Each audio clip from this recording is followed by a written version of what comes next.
Most men over 60 think erectile dysfunction is the beginning of the end, that it strips away their identity, their confidence, even their worth as a partner. But what if ED isn't the enemy? What if it's a message your body's been trying to send you all along? A message not of failure, but of change, of a new way to experience intimacy, strength, and connection. This isn't just about performance, it's about reclaiming power in the most unexpected way. Stick around, because what one doctor revealed to her patient might change the way you see aging forever. And tell us in the comments, what's one thing you wish someone had told you about growing older? Don't forget to subscribe for more real stories and life-changing health insights made just for you. Welcome to Stories True Health, where real stories meet real science. Guided by Dr. True, we uncover the hidden truths behind aging healing and the choices that shape our future. At the small but busy Riverbend Health Clinic in Eugene, Oregon, Dr. Laura Bennett had become something of a legend. For over 3 decades, she had sat across from thousands of men, fathers, veterans, widowers, each carrying unspoken burdens behind their measured words. Her office, lit with warm amber light and decorated with sketches of coastal Oregon, was a place where vulnerability was not only allowed, but respected. And it was here that 67-year-old John Turner walked in one rainy afternoon, a man whose silence spoke louder than any symptom. John had been a firefighter for over 30 years, a man whose identity had been built on strength, decisiveness, and command. But retirement had introduced him to a foreign world, one where his body no longer responded the way it used to. He struggled with erectile dysfunction, a topic he couldn't even name without shame. "It's like, I'm disappearing," he whispered. Dr. Laura didn't interrupt. She nodded slowly and leaned forward. "You're not broken," she said gently. "You're just changing. And change doesn't mean failure." She explained to John what so many men had never been told. Arousal, erection, and orgasm are not one and the same. You can still feel pleasure, still feel connection, even if an erection isn't always part of the story, she said. She referenced a 2016 study from the Journal of Sexual Medicine that confirmed orgasm and erection are managed by distinct physiological pathways. That means it's possible to experience sexual satisfaction without necessarily achieving a full erection, especially as nerve sensitivity and blood flow change with age. This wasn't about false hope, it was about understanding the real science of the aging body. "It's not about going back to how things were when you were 30, Dr. Laura continued. It's about finding new ways to connect physically and emotionally with yourself and others. She showed John a simple diagram, how the parasympathetic nervous system, which controls relaxation, must be activated for arousal to happen. But for many older men, stress, shame, and outdated beliefs interfere with that system, like static on a radio signal. So, first, she said, we start by changing the conversation in here, and she tapped the side of her head. For John, that one visit didn't solve everything, but it cracked open a door that had been sealed for years. For the first time, he felt seen not as a problem to be fixed, but as a person to be understood. And it was only the beginning. In the next chapter, Dr. Laura would guide him deeper into the science of change, where he'd learn that aging isn't a decline, but a transformation. John returned to Dr. Laura's office a week later, still unsure of what to expect. This time his tone had softened, his eyes steadier. "You said it wasn't failure, just change," he said quietly. "But what kind of change are we really talking about?" Dr. Laura smiled, pulled a tablet from her desk, and brought up a simple 3D model of the male reproductive system. "Let's walk through this together," she said. "As men age, several things naturally shift. Testosterone levels decline gradually, about 1% per year after the age of 30. That hormone influences not just sex drive, but also energy levels, mood, and muscle mass. But here's what's important. Lower testosterone doesn't mean you're less of a man. It means your body is asking you to relate to it differently." She explained that erectile function depends on 3 key systems: vascular blood flow, neurological nerve response, and psychological emotional readiness. With age, blood vessels may narrow due to reduced elasticity. Nerves may transmit signals more slowly, and stress or performance anxiety may block the relaxation needed for arousal. "It's not about willpower," she added. "It's biology." To reassure him, she cited a 2020 study published in Age and Aging, which found that regular positive sexual activity in older men was linked to improved cardiovascular health and reduced rates of erectile dysfunction, largely because it maintained blood flow and reduced emotional stress. So, she said, when we say use it or lose it, we're not talking about pressure. We're talking about gentle engagement with your body. John nodded slowly. But why doesn't anyone tell you these things when you're younger? He asked. Dr. Laura sighed. Because we live in a culture that ties manhood to performance. But real strength comes from knowledge and adaptation, not denial. She handed him a small journal and encouraged him to track not just physical responses, but also emotions, energy levels, and sleep. You'll begin to see patterns, she said, and with those patterns, we'll build understanding. For John, this marked a shift in identity from someone ashamed of change to someone curious about it. He left with more questions, but this time they were rooted in hope, not fear. And with each step, Dr. Laura would guide him forward. Because next, she wanted to show him something even more surprising, how self-pleasure, when approached with intention, could be not just healthy, but healing. When John sat down across from Dr. Laura that morning, he looked both hesitant and curious. You mentioned something last time about self-pleasure. I never thought of it as anything more than, well, something you grow out of.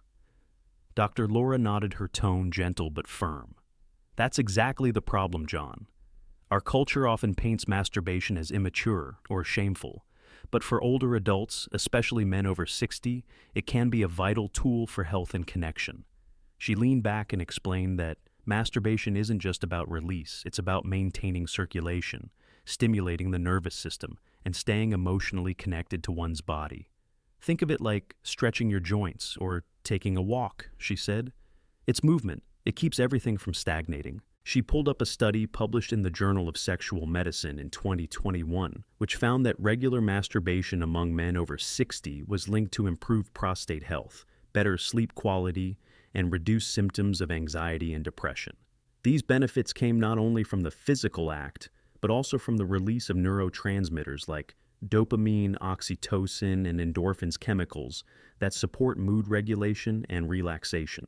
When you do this intentionally, Dr. Laura continued, it becomes more than a reflex. It becomes an act of care. She encouraged John to create a private, calm space free from distractions like pornography. Too much visual stimulation, she warned, can rewire your brain's reward system.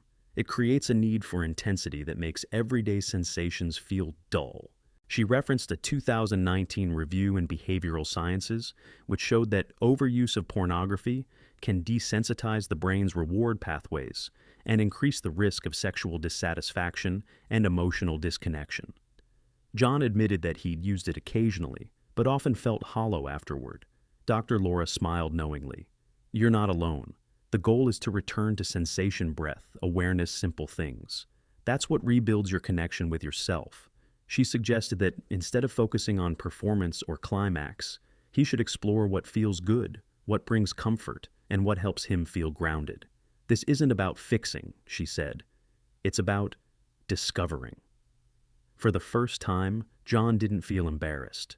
He felt empowered. In the weeks that followed, he noticed he was sleeping better, feeling less anxious and more at ease in his body. He even started journaling his reflections, something he hadn't done since his 20s. As his understanding deepened, so did his readiness for something more. Because, as Dr. Laura would soon explain, touch, whether alone or shared, is a kind of medicine that works best when practiced regularly. By the time John returned for his fourth visit, something had shifted. He spoke more openly, held eye contact longer, and even joked with the receptionist on his way in. Dr. Laura noticed. You seem lighter today, she said. He nodded, admitting that he had followed her advice, creating time for quiet connection, avoiding overstimulation and exploring his body without shame. But now he had a new question. What about when it's not just me? What if I want to share that connection again with someone else? Dr. Laura leaned forward. Then it's time we talk about touch, not performance, not goals, just the act of being close. She explained that physical intimacy, like hugging, holding hands, or gentle touch, activates the parasympathetic nervous system, the part responsible for calming the body and enhancing connection. For older adults, maintaining that sensory closeness plays a major role in emotional and physical well-being.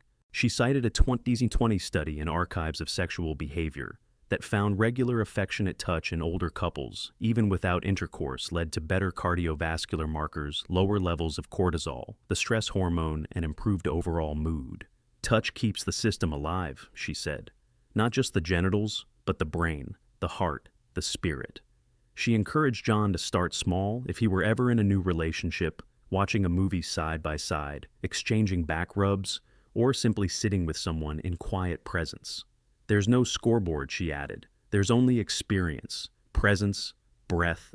She emphasized that consistent low-pressure intimacy, whether solo or shared, can help maintain blood flow to the pelvic region, protect nerve function, and reinforce a sense of being wanted and worthy. It also builds emotional resilience, something often overlooked in men who were taught to hide vulnerability. John admitted that he'd long believed touch had to lead to sex, or else it didn't count. Dr. Laura smiled. That belief, she said, has robbed many men of peace, but you can unlearn it.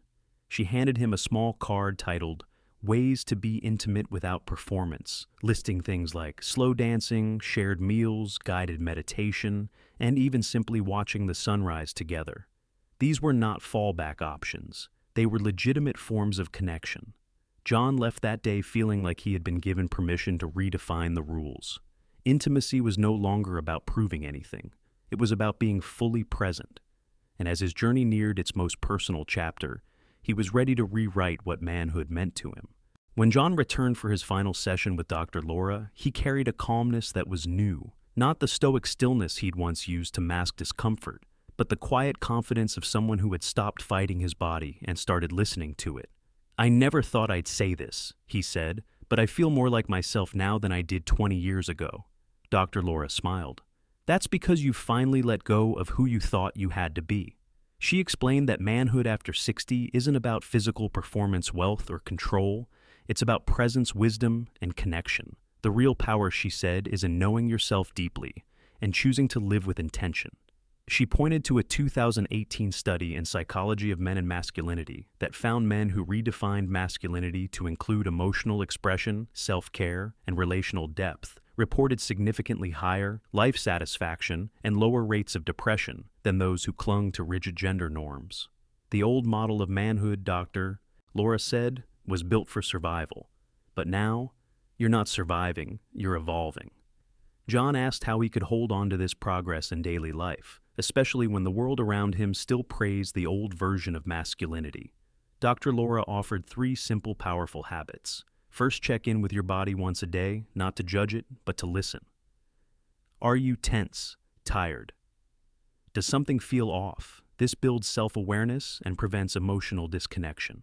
Second, practice 1 act of slow intimacy daily, whether it's massaging your hands with lotion, making eye contact with a loved one, or listening to music that moves you. These moments rewire the brain towards sensitivity and gratitude. Third, speak honestly. Whether with a partner, a friend, or a journal, use language to name what's real. Truth, she said, is the foundation of intimacy. These small steps didn't require gym memberships or radical diets. They only required a decision to value oneself as enough. John left the clinic that day not with a list of medications, but with a new definition of health: clarity of mind, softness of heart, and courage to connect. He wasn't chasing youth anymore. He was stepping into something far more powerful: authenticity. And as he stood outside in the Oregon breeze, the wind cool against his face, he realized something vital. Growing older didn't take anything from him. It gave him back the parts he'd forgotten. The biggest lesson from John's journey is, this growing older is not about giving up. It is about showing up for yourself in ways you never had time or courage to before.